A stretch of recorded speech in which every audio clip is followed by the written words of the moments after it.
Continuaremos con la arquitecta Marta Elena Campos Newman. En 1960 se graduó con la primera generación de arquitectos de la Universidad Iberoamericana. Fue colaboradora de los arquitectos Enrique de la Mora y Augusto H. Álvarez. En 1966 forma su equipo de trabajo, Campos Newman Asociación Profesional SC, donde ha llevado a cabo la conceptualización y desarrollo de más de 100 proyectos de arquitectura interior, entre los cuales se destaca principalmente la obra corporativa. En la Facultad de Arquitectura de la UNAM, desde 1965, ha impartido ininterrumpidamente el taller de proyectos. En la División de Educación Continua, desde 1998, es promotora y coordinadora de los diplomados de Arquitectura Interior y desde el 2005 del Diplomado de Diseño de Iluminación Arquitectónica. Actualmente es coordinadora del programa de especializaciones en Arquitectura y Urbanismo de la División de Educación de Estudios de Posgrado. Es académica de número de la Academia Nacional de Arquitectura, miembro del CAMSAN, IDA, AMDI, SAWIAC y CARIMOS.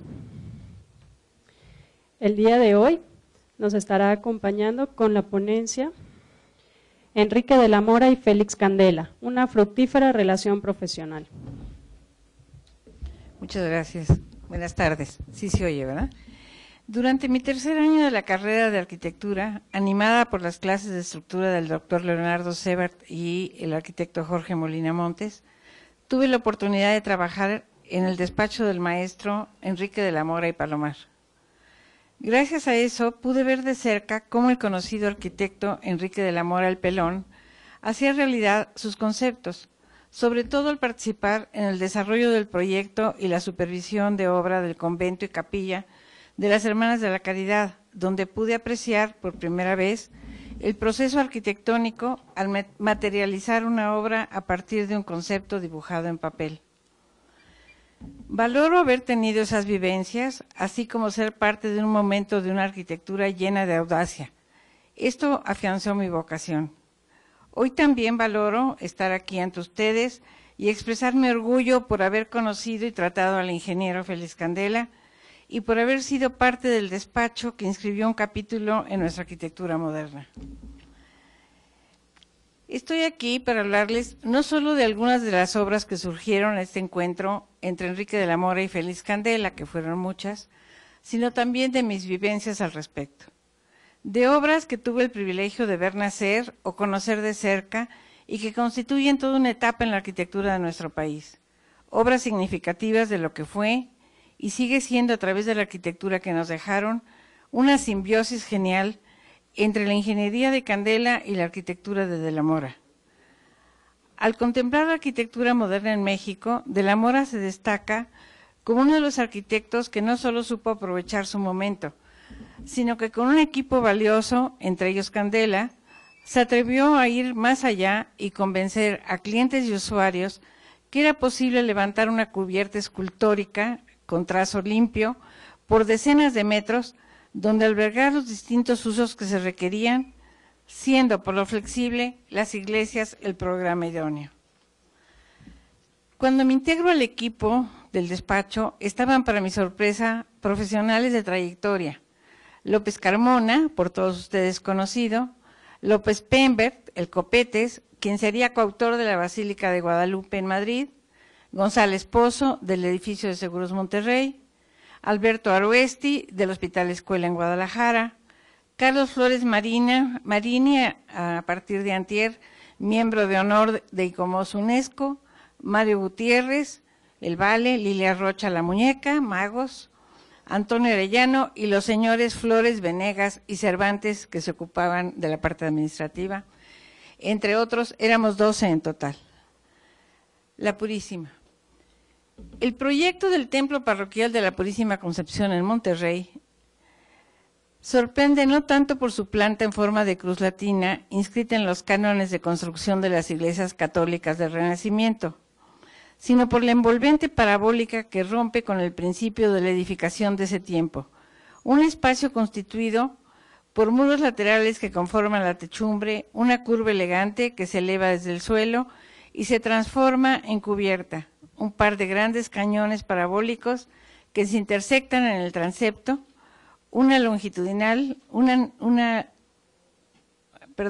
cañones parabólicos, uno longitudinal, la nave principal, a la cual se suman los pequeños cañoncillos que resguardan las capillas, y otro transversal, que son accesos laterales. Un proyecto realizado gracias a un entusiasmado grupo de empresarios, clérigos e ingenieros que trasciende en la arquitectura religiosa mundial. Esto es 1942. La Bolsa de Valores mexicana de Valores. Cuando yo entré al despacho, recuerdo el entusiasmo del arquitecto López Carmona, a quien le decíamos de cariño el Gordo, y para más respeto, Don Gordo.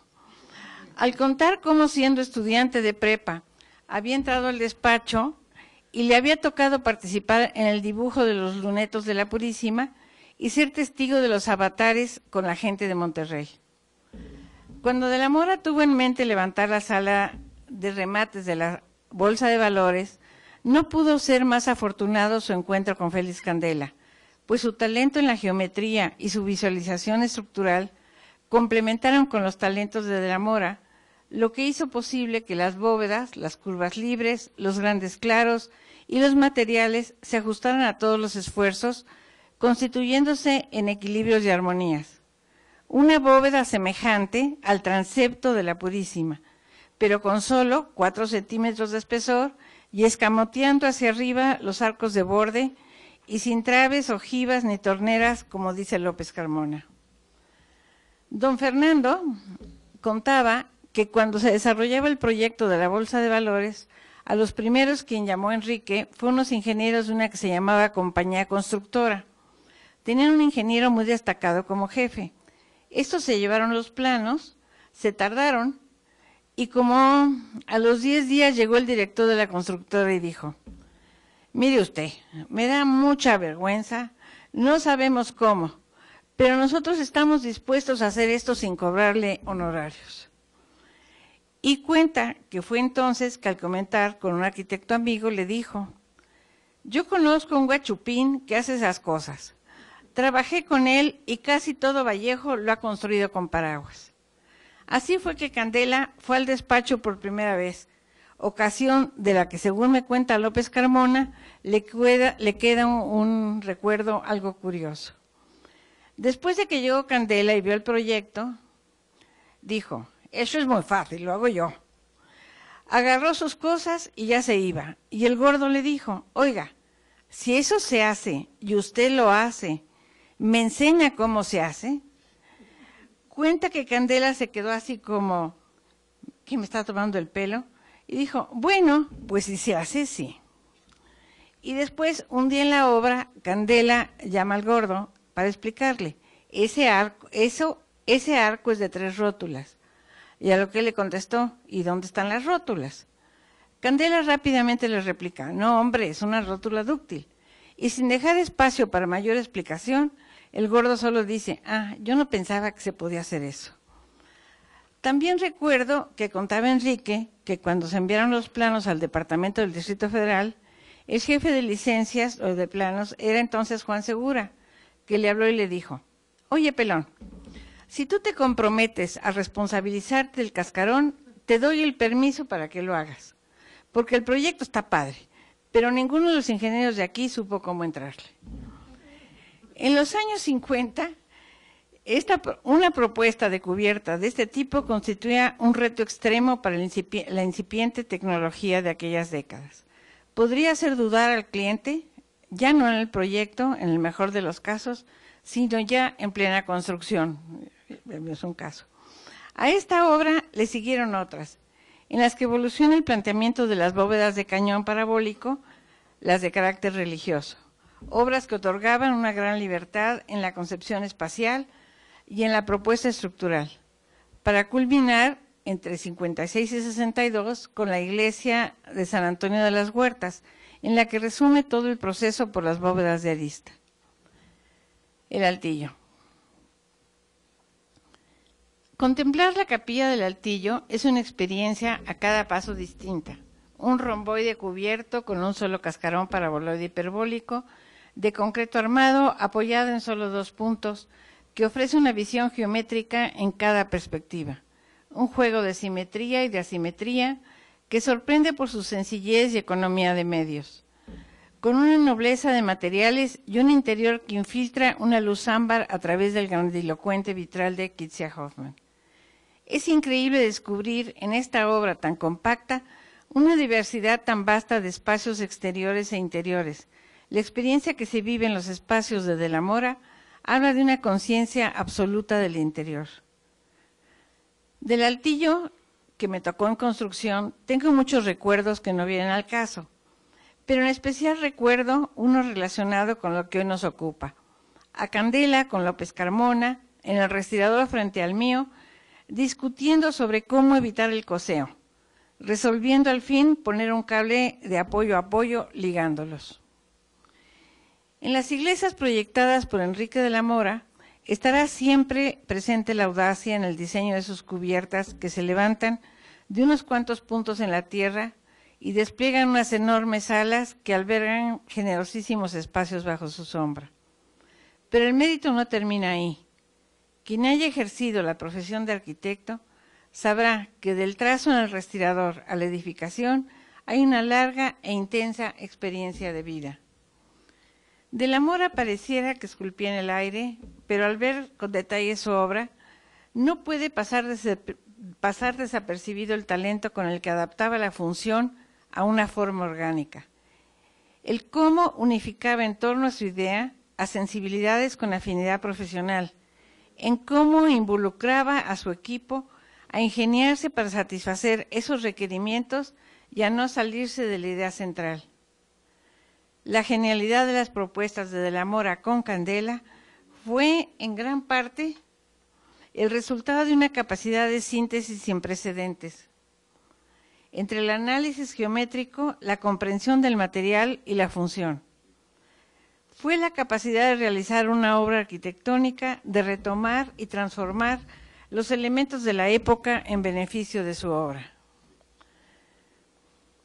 Desde mi perspectiva, es de destacar la aportación de López Carmona como una parte muy significativa del equipo del taller.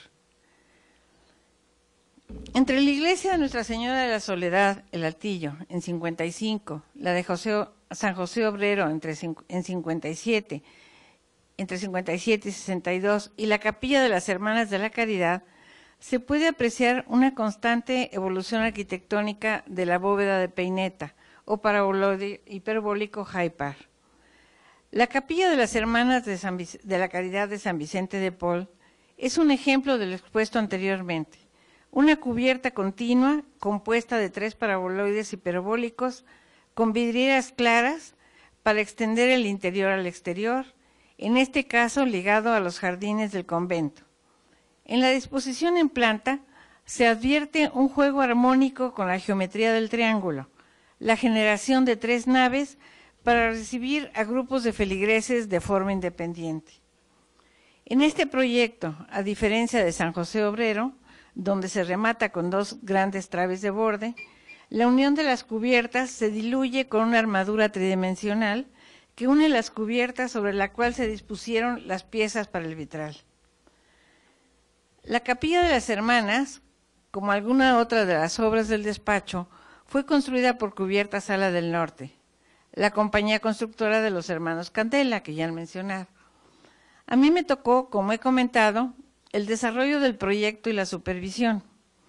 En los muros de la cripta, que ligan los 3 apoyos, se especificó como acabado recinto regular con la junta hueso. Al supervisar la obra, me doy cuenta que habían iniciado con piedra irregular y con junta vista de mezcla. Paré la obra. Horas después, al llegar al despacho, que en aquel entonces estaba ubicado en el centro de la ciudad, estaba el pelón muerto de risa y me dice: «Oiga, señorita Marta, ¿que le paró la obra a Candela?». Le expliqué por qué y me dice: «Pues yo creo que habrá que aceptarlo». A lo que repliqué: «Entonces, sin autoridad no puedo supervisar la obra». Finalmente, mediando, quedaron con las piedras de corte irregular que ya tenían, pero con junta seca. ¿Quién iba a pensar que después de esa obra me integraría a otro equipo? Al equipo familiar. Al conocer a Pedro, hermano de Enrique, en la prueba de iluminación de la Altilla, y al casarnos pasé a ser de la Mora. El santuario de Nuestra Señora de Guadalupe en Madrid suma ya las diversas experiencias y aprendizajes de los proyectos anteriores.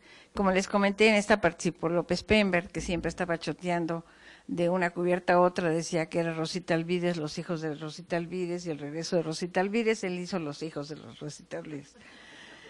El santuario de Nuestra Señora de Guadalupe suma ya las diversas experiencias de los proyectos anteriores. De la planta octogonal de grandes dimensiones genera una estructura laminar compuesta por 8 paraboloides hiperbólicos. El cerramiento lateral es una lámina plegada de 2 centímetros de espesor, en donde en esta ocasión se incrustan las vidrieras, y que es el encargado de soportar la cubierta junto a los 4 pilares centrales huecos. Esta composición favorece la creación de un espacio litúrgico donde los fieles se distribuyen en un anfiteatro de gradas y que facilita la circulación perimetral a lo largo del nivel del acceso. En toda esta serie de obras, lo más prodigioso, además de su concepto arquitectónico, es el simple hecho de que pudieron ser realizadas, que aún podemos habitarlas, que podemos tener la vivencia de un proyecto meditado, que podemos palpar su unidad y que nos transmiten su belleza. La audacia de las bóvedas y los grandes espacios libres no son un privilegio libre de los últimos años, es la herencia de muchas generaciones que desde tiempos medievales con el gótico han tratado de impactar con espacios más allá de la escala humana. En las cubiertas ligeras, además de la audacia estructural y espacial, su simplicidad, libre de acabados y nervaduras, ofrece una visual de geometría pura tanto en su exterior como en su interior. De ahí su fuerza expresiva, su integridad como forma, su unidad con el espacio. Esto es probablemente lo que despierta, no solo en arquitectos e ingenieros o en constructores, una voluntad por edificar, sino en todo aquel que lo contemple y habite un entendimiento de lo que es la arquitectura. Si habláramos de coincidencias afortunadas, evocaríamos estos ejemplos como uno de los momentos en que en la arquitectura mexicana moderna, una sincronía que reunió a 2 talentos visionarios.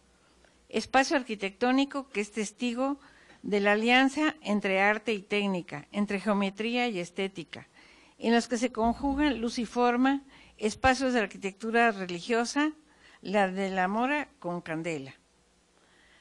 Talentos que con ingenio, atrevimiento y una gran entrega aportaron nuevas formas a la arquitectura de su tiempo, al configurar y construir el espacio a través de su geometría y la estructura que la sustenta.